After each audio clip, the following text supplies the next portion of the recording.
আজকে চলে এসেছি খুব সুন্দর একটা রেসিপি নিয়ে। এখানে আছে আলু আলু টমেটো এখানে ভাজা হচ্ছে।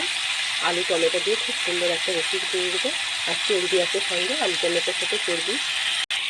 এই যে এখানে চর্বি আছে, অনেক চর্বি আছে। এই একটা চর্বি আছে, এই চর্বি দিয়ে আলু দিয়ে দম করবো। এবার চর্বিটাকে কেটে নেবো। আর এর মধ্যে সব মশলা আবার দিয়ে দেবো। ভাজা ভাজা হয়ে গেছে, সব মশলা দিয়ে দিয়েছি। সামান্য একটু জল দিয়েছি সিদ্ধর জন্য।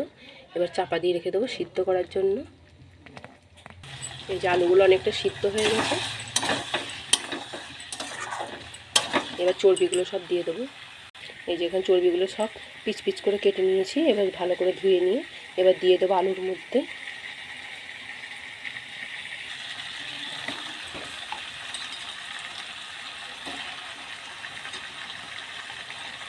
সব চর্বিগুলো দেওয়া হয়ে গেছে।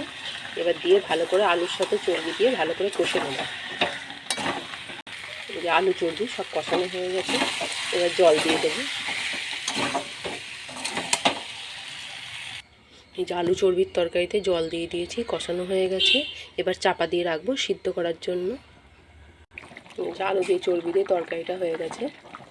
এবার এটাকে নামিয়ে ফেলবো। এই যে আলুগুলো সব সিদ্ধ হয়ে গেছে। আলুগুলো সব সিদ্ধ হয়ে গেছে, চর্বিগুলোও হয়ে গেছে।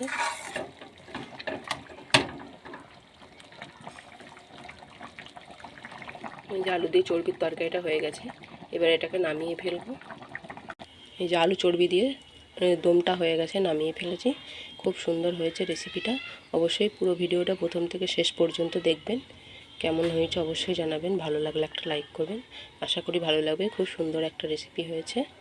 আজকের রেসিপি এখানেই শেষ করছি। পরের দিন আবার অন্য একটা সুন্দর রেসিপি নিয়ে চলে আসবো।